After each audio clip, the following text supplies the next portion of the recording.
Hello everybody, I'm Brian from Orchids by Brian. I'm here with my buddy Dave from Waldor Orchids, and today we're going to talk about how to curate an interesting Cattleya collection, walking through some of the plants that they have here at Waldor Orchids. So with that, I'm going to pass it over to Dave, and we're going to walk through their greenhouse and see some of the interesting stuff that you can add to your collection right now. Okay, over to Dave. All right, so hey Brian, this is going to be fun. So one thing we do here at Waldor Orchids is always trying to make sure you can grow the right plant. So whether the person just walked into the door and you're buying that first Phalaenopsis or Oncidium or whatever you're picking up, we try to pair you with a plant that you can actually grow, because that's really important for us. We want to make sure you have the right conditions, something that's going to suit your lifestyle, how often you water, all those kind of things. But we do the same thing with building a collection. It could be even a world-class collection, whatever it is. We're trying to build the best thing that we can possibly build for you. And everybody's tastes are different. Of course, we're in a commercial business here, so we deal with all kinds of people. Some people walk in here and say, I want something fragrant. It's literally just fragrant. And of course, you know, we have tons of fragrant plumes, and it's always fun to do that tour with somebody and show them things that are crazy. Like today we have Phalaenopsis Chaos Happy Eagles in bloom, and it smells like Fruit Loops.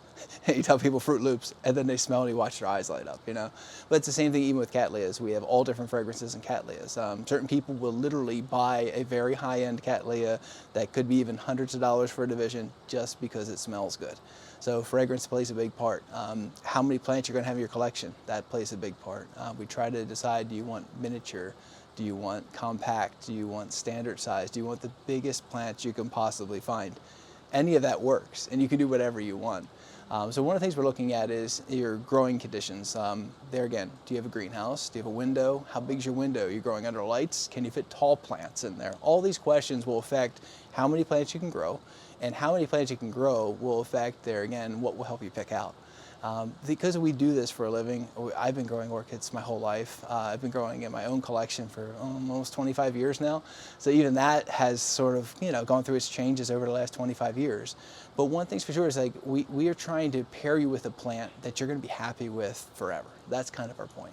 So I have a couple of guys, and one particular guy says, I like all white Cattleyas. I have another guy that won't collect a single species. It could be the most beautiful thing in the world, doesn't want any species. It could look like a hybrid, doesn't want it. Has to be, you know, has to be a species. It could go either way. So what does your collection look like? Interesting thing, so a guy has a greenhouse that's 8 by 12. Fit about 300 plants in that greenhouse. And he likes, I'm going to just use him as an example. So he likes older, antique-looking standard Cattleyas. I would say is kind of like his narrow approach, we'll call it. And I tell people that with orchids, you need a narrow approach, because otherwise, yeah, there's too many choices. I'm in the too many choice category. Being commercial, we like everything, so we end up with way too many plants. But in this guy's category, I'm like, okay, you want sort of like the older antique, and he'll say, hey, I'm looking at this particular plant. And he says, okay, I have this particular species, and I have a tipo form, I have an alba, I have a semi-alba, and I have a cerulean.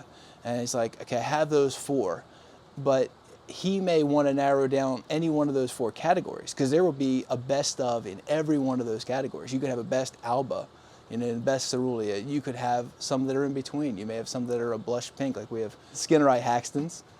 So it's more of like a blush pink Skinneri. So it's kind of an off flower, because not all Skinneris are going to have that tone of pink. Most of them are going to be a tipo dark lavender or a white. But even in white, I can actually show you. Let's go on a walk. It'll be fun. Let's go look at Skinneris. It'll be fun. So we actually put one of these in for judging in Philadelphia today, and I'm hoping they gave this thing a JC. I'm going to pull a flower off and show you. This is pure alba Skinneri. No color. Very rare. Yeah. So I want to show you a couple ideas around that. So pure alba is very rare. Our typical form would be a big lavender like this. This one is either Linwood or Waldor. I can't tell them apart. This is Linwood. Philadelphia, I think it was 84 points at AM. Good flower size on that one. And as we walk down here, I'll show you a couple other things that sort of tie in with that. So this is another select form out of the same group as Waldor and Linwood. That was out of H&R's breeding. But to give you an idea of what an average Skinneri looks like, I can put this right next to that one for you, Brian. And you can see the flower quality. Isn't that crazy? That typical Skinneri. Nothing wrong with this. It's still a beautiful plant. Still flowers just about covering the plant. Still pretty, but flower quality on that one's much, much higher. So if you're going to collect just a tipo, Well, you have a choice of that, which is nice, or we get something very high-end, like this one over here, that's a much larger, fuller flower. Staying on the skin rye thing for just a minute, another average one we'd call it.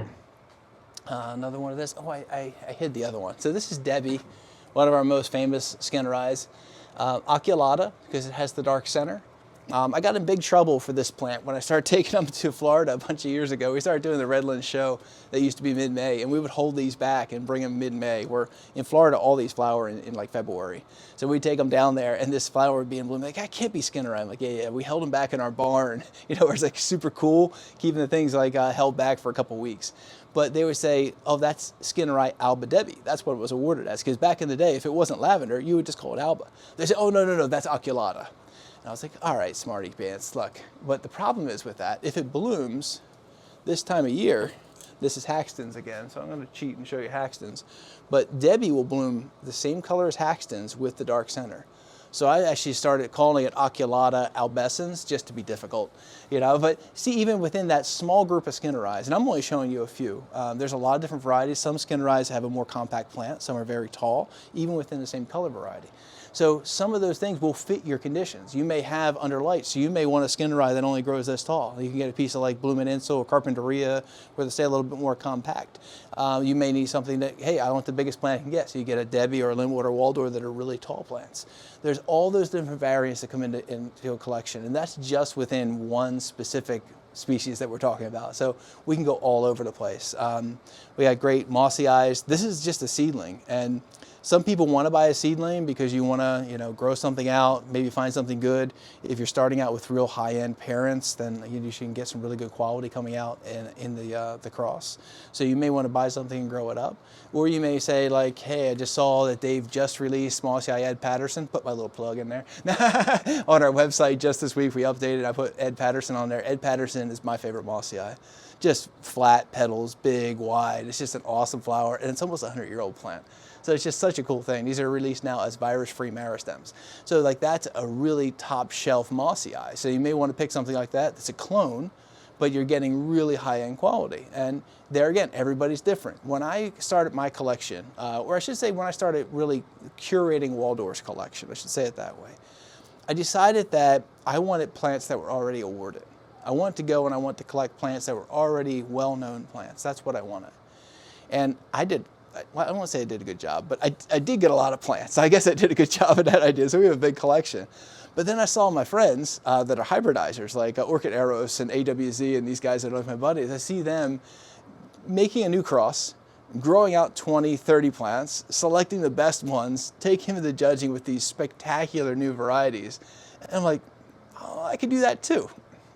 So I started doing that. And now the problem is all of that space that these things start taking up. So we started with 2-inch pot, no problem to have 10, but then 2 goes to a 4, 4 goes to a 5 or a 6, and now you're taking up bench space versus a little part of a tray.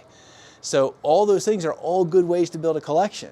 And you could do it any one of them, but you want to say, do I want to, put my time and money into buying the best thing that I have now? Do you want to take a chance and get a small plant that may be better than the mother plant or better than, the parent plants? You can do any one of those things, and all of them are good, but you really got to be sort of narrow-minded in what you want to collect, why you want to collect it, whether it's fragrance, color, species, hybrid, it doesn't matter. If you want to collect some of everything, that's great too.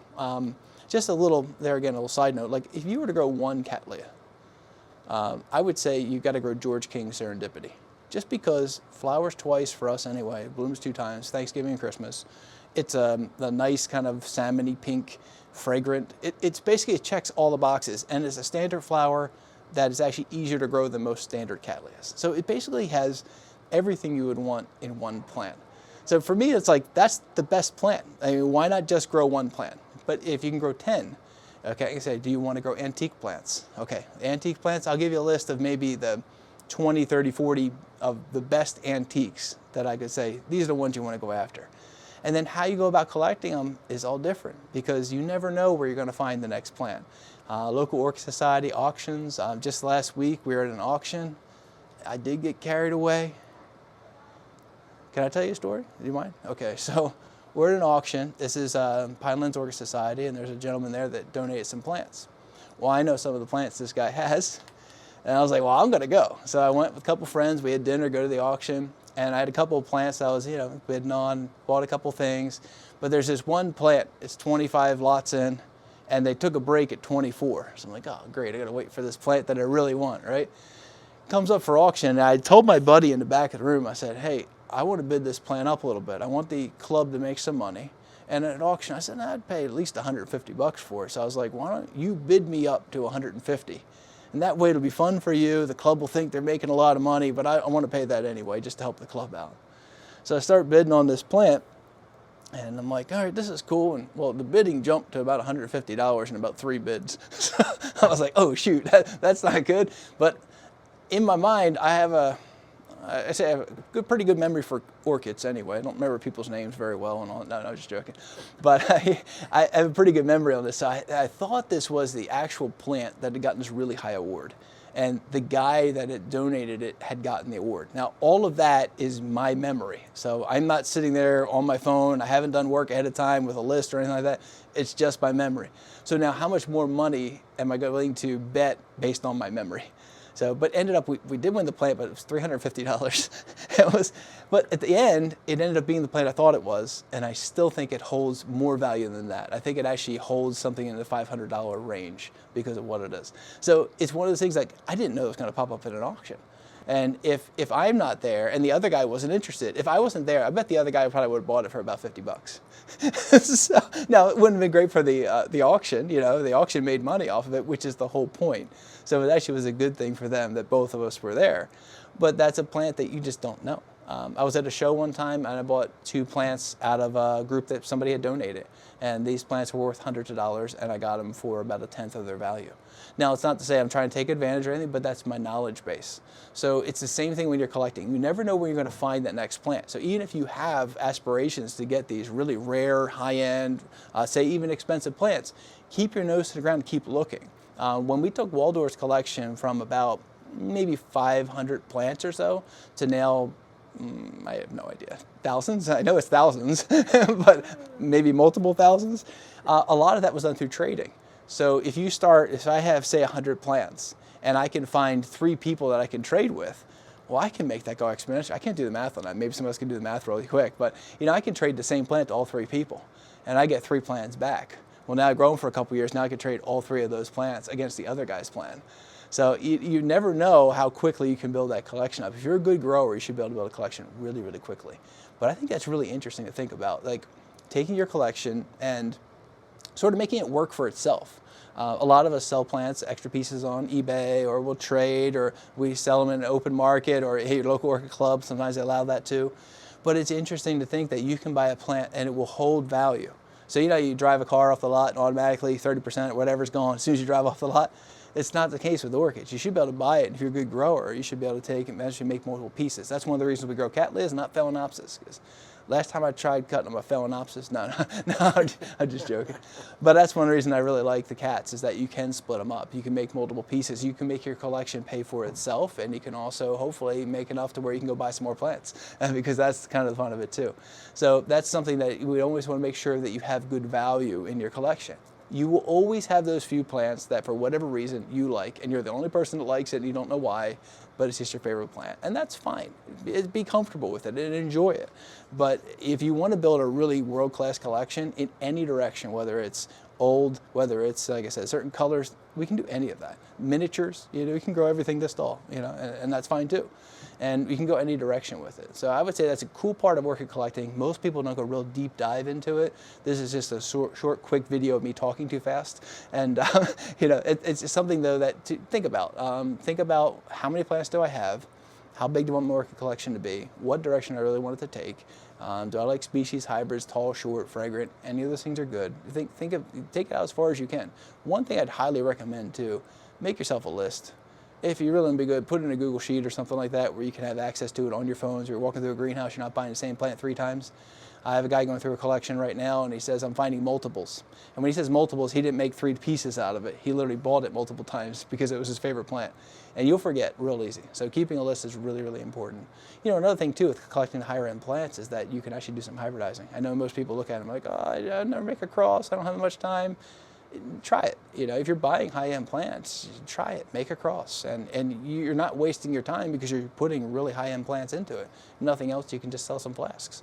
So it's another fun part of having a really nice collection, buying quality stuff, and all of that's part of orchid collecting. So yeah, I hope you enjoy it. I hope this gives you an idea to go and, like, you know, take a different turn, trying to find like a different avenue of why am I doing what I do.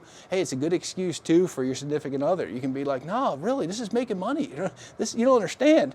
This is a process. No, no, it's all good. But it's an enjoyable thing, and I think that all of us can learn a little here and there, and we can improve our collections, and we can keep refining it over and over to where at some point we're satisfied. And then we'd have to shoot a whole nother video about how to collapse a collection down. We'll do that another time. All right, guys, good to see you. And I hope you enjoyed the video. And yeah, and come see us at the shop sometime. All right, everybody. Thank you, Dave, so much for all that information about how to collect and curate your collection of Cattleyas. Here at Waldor, we saw some of the amazing plants that they have here with the Skinneri, Mossii. They have amazing Luthermanniana in bloom right now in May when we did this video. So if you're watching it right now, come and check out Waldor Orchids in Linwood, New Jersey. Check them out online. I know you guys do some stuff on eBay, so check out on eBay and on social media. Next week, there we go. There we go. We got some good stuff. So you can start curating your collection right now on Waldor's website and also on eBay. So thank you so much, Dave. Yeah, thanks to folks at Waldor. We really appreciate you guys. Same. Thanks for watching Orchids by Brian, and we'll see you all in the next video. Bye. Goodbye.